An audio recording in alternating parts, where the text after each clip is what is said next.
قاضی صاحب اب آپ اس کو کیسے دیکھیں گے سر؟ کیونکہ اس کا عام طور پہ عوامی فائدہ شاید ایک اسمبلی اجلاس سے شاید ہم انفیئر ہو رہے ہیں کہ اسمبلی اجلاس سے عوامی فائدہ کیا ہونا، لیکن اس طرح اسٹیڈیم میں کرنا یا تو آپ لوگوں کو بلا کے دکھانا چاہتے ہیں، وہ بھی سمجھ نہیں آتا کیونکہ آج کل کے دور میں تو کوئی بلا ہی نہیں رہا. یہاں پی ایس ایل ہوا ہے اور اب تک بھی جاری ہے اور بغیر اسٹیڈیم میں، بغیر شائقین کے مطلب اسٹیڈیم میں ہو رہا ہے. تو اس اجلاس کا اسٹیڈیم میں کرنا جہاں آپ کو پتہ ہے آپ کے نمبرز بھی وہی انٹیکٹ ہیں، جب آفریدی صاحب بنے تب بھی انٹیکٹ رہے، تو مقصد کیا ہے؟ انٹینشن لینا؟ دیکھیے جس کا جو بھی مقصد ہے وہ مقصد مجھے پورا ہوتا نظر نہیں آتا، اور اس کی بنیادی وجہ ہے. اس کی بنیادی وجہ یہ ہے کہ ایک انتہائی تھکی ہوئی گورنمنٹ سینٹر میں ہے. بجلی پہ جو انہوں نے کیا، آئل پہ جو کچھ انہوں نے کیا، بھائی مجھے سمجھ نہیں آتی کہ اس کو اور کون سے الیکٹرل ایشوز چاہیے اتنی بڑی پاپولیرٹی کے بعد.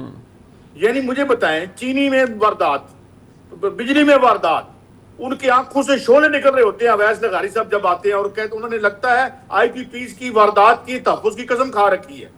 تو یار آپ کے ایشوز کیا ہے؟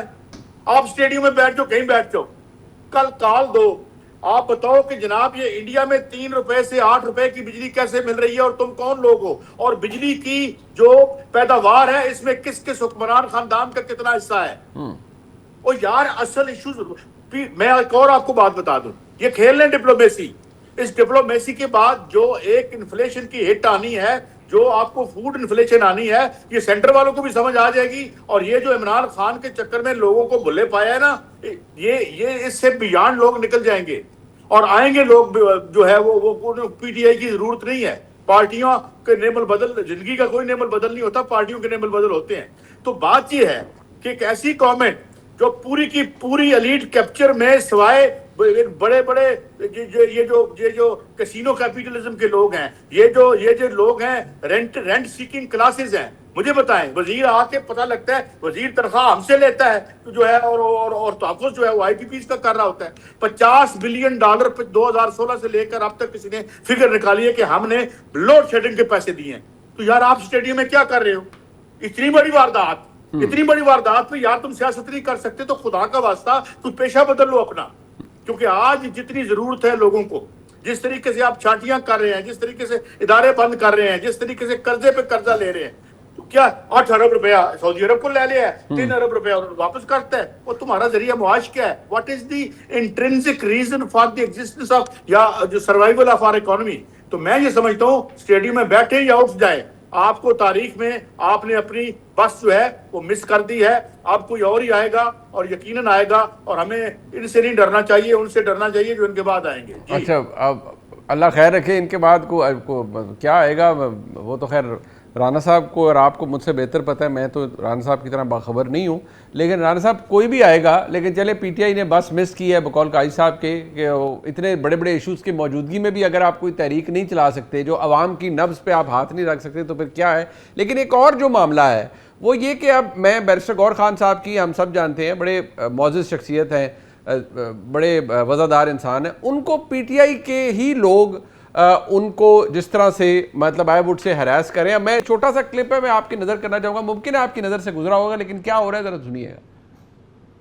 میرا سوال یہ ہے کہ بہنوں کے ساتھ آپ کیوں نہیں کھڑے ہوئے؟ میں بہنوں کی طرف ہی جا رہا ہوں. ہمارے ساتھ چلیں گے؟ اب ان کو جانے دے، کب تک جانے نہیں، میں نے ان کے ساتھ جانا ہے. میرے ساتھ کیوں جانا ہے؟ نہیں آپ کے ساتھ چلیں گے. نہیں آپ چلیں نا ساتھ. میڈم بس آپ کی اتنی ٹک ٹاک آج بن گئی ہے. دیکھیں آپ کو جو ملی ہے نا سارا فیم سب کچھ وہ خان صاحب کی وجہ سے، تو اس میں کوئی شک ہی نہیں ہے. تو بس پھر میڈم آپ بس کریے، آپ ہمارے ساتھ چلیں نا. ابھی آپ نے کہا، ابھی آپ نے کہا آپ ملنا نہیں چاہتے. نہیں انف کس بات کی، کس بات کی.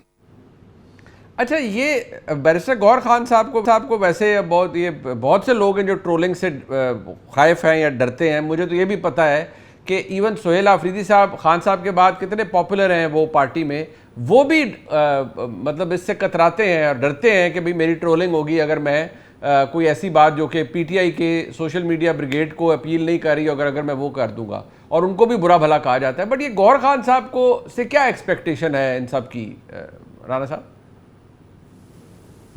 آپ نے وہ جو بچی کے سوالات سنوائے میں نے دیکھی ہے، وہ تنبیہ آتے چلا کے پڑھاتی، انہیں ایک شریف آدمی دی. اور یہ جو کچھ ہو رہا تھا جب رانا ثناء اللہ اور طارق فضل گئے تھے نا یہ ایران کے اوپر ایک ان کیمرہ بریفنگ کی دعوت دینے محمود خان اچکزئی اور علامہ راجہ ناصر عباس کو، پوچھ لیں آپ کہ کیا محمود خان اچکزئی نے جواب دیا تھا. اس نے کہا نا بابا میرا دل کرتا آنے کو، لیکن یہ ٹرولنگ ہمیں چھوڑے گی نہیں پی ٹی آئی، ہم کیسے آ سکتے ہیں.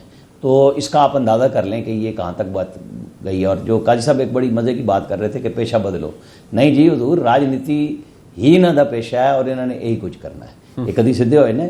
وہ جڑی نویں پارٹی آئی سی جڑی کو مالیہ دی بلندی تے سی اخلاقی طور تے میں یہ کر دیں گا، وہ ہیلی کاپٹر تو لتھیا، وہ پرائم منسٹر بن کے بھی ہیلی کاپٹر تے چڑھے آ رہا بنی گالا تو لے آ کے اتنے تک 55 کلومیٹر والا. تو آپ مجھے بتائیں کہ یہ ڈرامے نہیں تو اور کیا ہیں. اور ہم ان سب ڈراموں کے ساتھ چلتے ہیں. ہم نے جینا سیکھ لیا ان کے ساتھ، ہم نے مرنا بھی ان کے ساتھ ہے، جینا بھی ان کے ساتھ ہے. ہم ان کے ایک ڈرامے کے بعد ہٹتے ہیں دوسرے پہ چلے جاتے ہیں.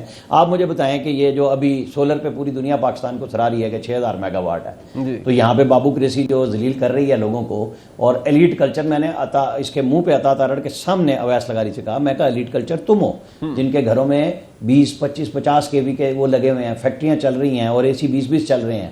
تم عام آدمی کو گالی دیتے ہو 5 10 15 والے کے وی والے لگا کے، جو بچوں کے 3 گھروں میں جو فلورز ہیں، مختلف فیملیاں رہ رہی ہیں، انہوں نے اکٹھے پیسے لے کے وہ سولر لگایا ہے. یہ اس میں لٹ پروگرام کیا ہے. میں پی ایم سے جب ملا میں نے ان سے کہا کہ آپ ہمیں پروفٹ نہ دیں، لیکن مجھے ذرا یہ بتا دیں کہ جو آپ کہہ رہے ہیں جس کا غم آیا ہوا ہے پوری کی پوری اویس لغاری صاحب کو، ان کو چونا پرائم منسٹر کو اس میں بھی لگایا پی ٹی وی کی فیس کی ایک ٹکر کی بنیاد پہ کہ جی میں نے 35 روپے ختم کر دی اور پی ٹی وی کو برباد کر دیا. جو تھوڑے بہت پیسے آ رہے تھے وہ بھی اب الگ سے جا رہے ہیں. تو اس حضرت نے کہا کہ جی یہ جو ہے نا یہ ایلیٹ کلاس ہے. میں نے کہا مجھے ذرا بتائیں پرائم منسٹر، میں نے اس کو سامنے کہا ہے کہ یہ 5 10 15 والے کون سے کے وی والے ایلیٹ کلاس والے ہیں.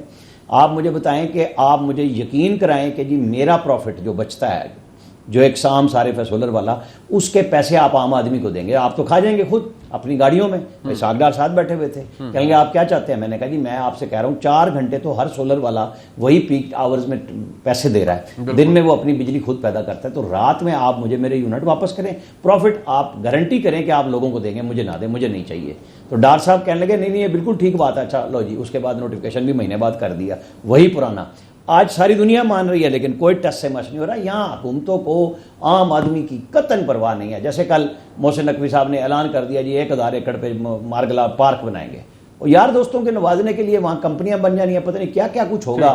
تباہی پہلے انوائرمنٹ کی، وہ محمد علی رنداوا صاحب اللہ ان کی والدہ کو بخشے، جو کچھ انہوں نے مل کے کیا ہے. وہ بیچارہ رؤف کلاسر رو مر گیا، 40 ارب روپے کے پلاٹ بیچ گئے ہیں. اور وہ ہمارے گھر کے راستے میں تباہی آئی پڑی ہے. D H A Margalla enclave کے نام پہ جو ٹھیکیداروں نے کیا ہے، دمے کا مریض بنا دیا ہے. نہیں یہ سوشل ایشوز ہے، میں ہمیشہ بولتا ہوں. میں پرائم منسٹر کو نہیں بخشتا اس پہ کسی پہ. آج جب آپ قیمتیں بڑھائیں گے، عام آدمی کے اوپر بات نہیں کریں گے تو یہ ہمارا ایشو ہے. آپ کسی کو گریڈنگ کریں گے ایک پارٹی کے مقابلے میں دوسری میں، وہ بالکل اور بات ہے. لیکن جب عام آدمی کی بات آئے گی تو ہم عام آدمی کی آواز اٹھائیں گے. میں بالکل ٹھیک ہے، یہ ایشو ہے. اور جو قاضی صاحب ہم نے وہ میں بیرسٹر غور خان صاحب کے ساتھ جو ایشو بیسکلی یہ ہے کہ جو ہراس کیا جاتا ہے پی ٹی آئی کے اندر، جو کچھ لوگ ہیں جو شاید تھوڑی سی معاملہ فہمی بھی کرتے ہیں یا کوشش کر رہے ہیں کہ کچھ حالات بہتر ہو جائیں، ان کی بھی بڑی ٹرولنگ ہوتی ہے کہ آپ فلانی جگہ کیوں نہیں گئے. وہ خاتونوں نے کہہ رہی ہیں کہ آپ بہنوں کی طرف کیوں نہیں گئے، ان سے بات کیوں نہیں کی. یہ درست ہے یا جو لوگ باہر ہیں ان پہ پھر یہ ذمہ داری ہے کہ وہ یہ برداشت کریں عمران خان صاحب کے لیے؟ دیکھیں منیب صاحب، ایک فکرے میں اس کا جواب ہے اور پھر میں نے عامر بھائی سے بھی بات ایک کرنی ہے. بات یہ ہے کہ جب نظریات پہ سیاست نہ ہو تو پھر یہی گند اچھلتا ہے.